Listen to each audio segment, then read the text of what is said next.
Terima kasih pemirsa, Anda kembali bersama kami. Diduga akibat kelalaian kerja, 3 petugas engineering Meikarta di Bekasi, Jawa Barat terjebak di dalam lubang saluran tempat pembuangan limbah sedalam 5 meter. Ya, 2 korban dinyatakan meninggal dunia di dalam saluran dan 1 orang selamat.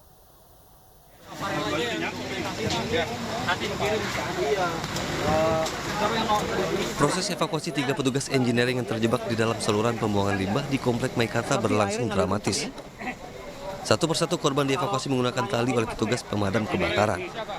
Setelah terjebak selama 2 jam di dalam saluran pembuangan limbah, 1 korban dinyatakan selamat dan dilarikan ke Rumah Sakit Sloam Cikarang. Sementara 2 lainnya meninggal dunia.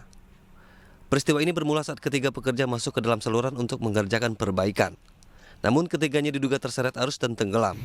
Polisi juga tidak menemukan alat pengaman yang memadai di lokasi kejadian. Bertempat di halaman parkir Distrik 1 Meikarta, di mana di situ juga terdapat pengelolaan air limbah dari Distrik 1 Meikarta atau bisa disebut sebagai Sewage Treatment Plant atau STP. Ada kecelakaan kerja yang mengakibatkan 3 orang korban. Kini kasus kecelakaan kerja ini dalam penanganan Polsek Cikarang Selatan dan Polres Metro Bekasi. Dari Kabupaten Bekasi, Jawa Barat, Didit Junaidi, iNews melaporkan. Ya, pemirsa, masih banyak pekerjaan rumah yang harus dibenahi oleh para pejabat publik ini, terutama dalam bidang sampah. Ya, viral di media sosial, sejumlah ibu-ibu mengamuk dan juga menghadang truk milik Dinas Lingkungan Hidup Kabupaten Polewali Mandar, Sulawesi Barat yang hendak membuang sampah di sekitar pemukiman warga. Dan hal ini terjadi lantaran tidak adanya TPA setelah ditutup 2 tahun lalu.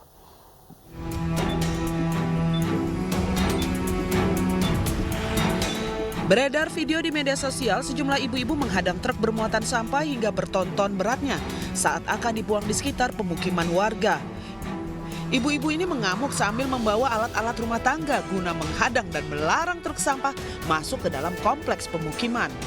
Diketahui bahwa truk milik Dinas Lingkungan Hidup Pemda Polewali Mandar ini hendak membawa sampah untuk ditimbun di tanah lapangan sekitar pemukiman. Kondisi darurat sampah telah terjadi sejak 2 tahun terakhir, sejak tempat pembuangan akhir TPA Paku ditutup oleh warga. Berbagai cara dilakukan untuk mengatasi persoalan sampah yang kian hari kian memprihatinkan. Mulai dari mencari lokasi tempat penampungan sampah sementara, hingga menyewa lahan warga yang digunakan untuk menimbun sampah bertonton. Ironisnya, usaha pemerintah daerah mengatasi persoalan sampah ini justru menimbulkan masalah baru. Baunya menyengat sekali baunya, jadi sampai saya sesak napas jam 12 malam saya masuk di rumah sakit puskesmas. Siapa yang bawa Kak? Orang di rumahnya ABN. Memang sangat terganggu. Ya terganggu Kak, karena saya sesak. Sakit. Akibat darurat sampah ini, setiap sudut kota terlihat tumpukan sampah menggunung dan berbau busuk, termasuk di pinggir-pinggir jalan yang terlihat memprihatinkan karena dipenuhi sampah di mana-mana. Warga berharap pemerintah bisa menyelesaikan persoalan darurat sampah yang telah terjadi bertahun-tahun lamanya. Dari Polewali Mandar, Sulawesi Barat, Uzair Zainal, iNews melaporkan.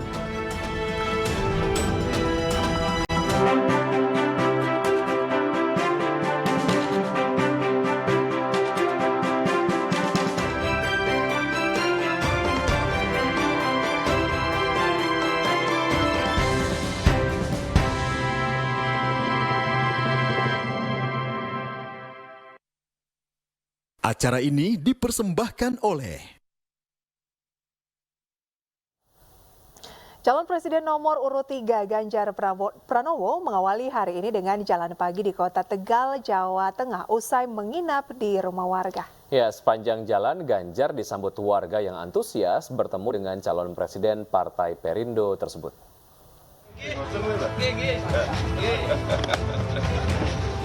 Gang demi gang disusuri Ganjar Pranowo Kamis pagi setelah menginap di rumah warga di Kelurahan Slerok, Tegal, Jawa Tengah. Sepanjang jalan tak henti-hentinya calon presiden nomor urut 3 ini disapa warga, baik sekedar ingin menyapa maupun menjabat tangannya. Sama-sama yang kendaraan, ya. Ayo, saling keberi, ayo. Bahkan ada pemotor yang berhenti demi berfoto dengan capres Partai Perindo ini. Tanpa sekat, Ganjar terus menyambut sapaan warga yang antusias ketika melihatnya sedang berolahraga jalan pagi. Gimana tadi Pak kesan-kesannya menginap di rumah warga? Dikasih sarapan aja Pak? Sarapan. Belum ya? Kamu langsung tanya sarapan. Ini kita juga lagi nanya dapat sarapan. Saya bisa tidur nyenyak kan Pak? Oh, kalau saya tidur di mana-mana selalu nyenyak. Pak mimpi apa Pak? Hah? Mimpin apa? Ketemu seseorang gitu agak gondrong-gondrong. Mirip kamu kayak. Di Kelurahan Selarok, Tegal, Ganjar menginap di rumah salah satu warga yang merupakan guru honorer. Ganjar kerap menginap di rumah warga karena ingin mendengar langsung keluhan masyarakat dan merasakan kondisi rakyat secara nyata. Dari Tegal, Jawa Tengah, Putu Bagus, Raga Firdaus, iNews melaporkan. Sementara itu, Cawapres nomor urut 3 Mahfud MD menghadiri konsolidasi bersama ribuan relawan di Yogyakarta. Mahfud yakin Yogyakarta bisa menjadi lumbung suara memenangkan pasangan Ganjar Mahfud.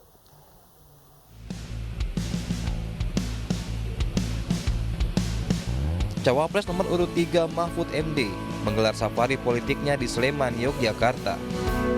Mahfud menghadiri acara konsolidasi kekuatan bersama puluhan relawan dan tim pemenangan daerah Yogyakarta. Para relawan dinilai telah siap memenangkan Ganjar Mahfud di pemilihan presiden. Mahfud optimis Yogyakarta akan menjadi lumbung suara bagi paslon Ganjar Mahfud. Saya ketemu dengan para relawan untuk Jogja yang terdiri dari banyak sub relawan tadi ya. Kemudian ada TPD, ada TPC seluruh DIY, yaitu provinsi dan kabupaten kota. Lalu beberapa kelompok relawannya, pokoknya tadi yang datang 43. Hal senada juga disampaikan Ketua DPW Partai Perindo Yogyakarta yang mengaku siap mendukung pencapaian target tersebut. Kami sangat bersyukur dan bangga dengan kehadiran calon wakil presiden yang kita dukung, bahwa Pak Mahfud memberikan motivasi, kemudian juga memberikan semangat buat kita untuk terus bergerak dan bergerak sampai dengan pada titik tertentu untuk mencapai target yang telah ditetapkan bersama. Usai mengunjungi Yogyakarta, rencananya Mahfud akan bertolak ke sejumlah daerah di Jawa Timur guna melakukan konsolidasi. Dari Sleman, Yogyakarta, Herut Wijoko, iNews melaporkan. PDI Perjuangan rayakan hari jadi yang ke-51 di kantor DPP PDI Perjuangan Lenteng Agung, Jakarta. Wakil Presiden Ma'ruf Amin hadir dalam acara mewakili Presiden Jokowi yang absen karena kunjungan kerja ke luar negeri.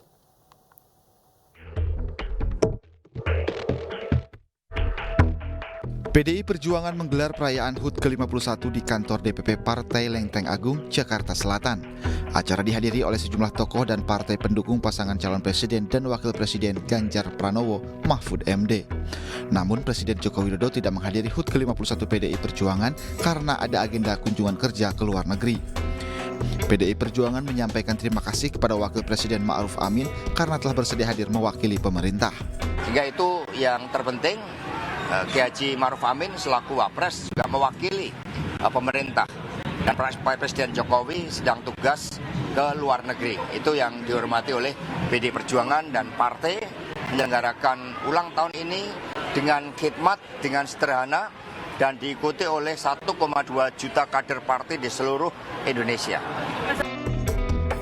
Diketahui hari ulang tahun ke-51 PDI Perjuangan ini mengusung tema Satyam Eva Jayate alias kebenaran pasti menang. Dalam acara ini, PDI Perjuangan mengundang 51 tamu VVIP. Tim Liputan iNews melaporkan. Sementara itu, usai debat ketiga, Capres Ganjar Pranowo dilaporkan ke Bawaslu. Capres yang didukung ke Partai Perindo itu dituding membeberkan data keamanan negara saat debat.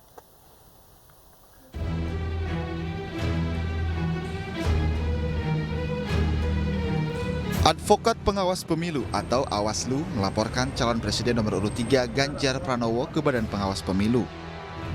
Ganjar dilaporkan karena bertanya kepada Capres Prabowo Subianto terkait penurunan kekuatan militer Indonesia dan informasi anggaran belanja alutsista negara saat debat ketiga Pilpres 2024.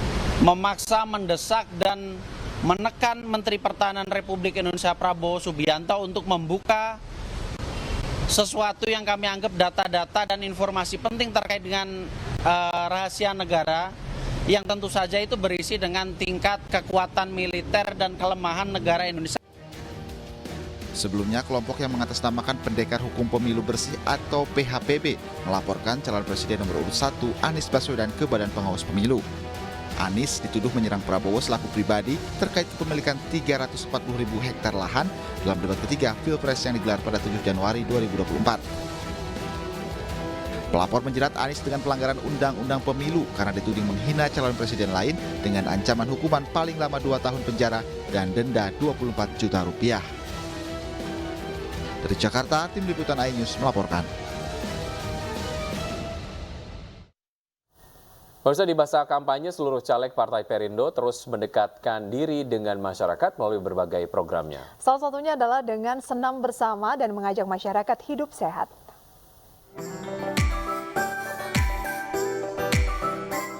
Caleg DPR RI Partai Perindo Dapil Jawa Barat 9, Ratih Gunaifi, dan sejumlah caleg lainnya mengajak para emak-emak di Desa Cimanggung di Kabupaten Sumedang, Jawa Barat untuk hidup sehat dan menggelar senam bersama. Melalui senam sehat, para caleg ini merangkul masyarakat sekaligus menyampaikan program Partai Perindo. Antusias masyarakat di sini ya, mereka sangat senang sekali dan tentunya mereka berharap insya Allah nanti apabila Partai Perindo menang, kita bisa terus memperjuangkan nasib dan bagi rakyat di sini. Kegiatan senam sehat juga digelar Ratih Gunaifi di Desa Margajaya, Kecamatan Tanjung Sari. Di sini Ratih yang juga Wakil Ketua Kartini Perindo memberikan berbagai door prize untuk para peserta. Tak ketinggalan dalam setiap kegiatannya, para caleg Partai Perindo juga mensosialisasikan visi misi pasangan Capres dan Cawapres Ganjar Pranowo Mahfud MD kepada masyarakat. Dari Sumedang, Jawa Barat, Beben HPA iNews melaporkan.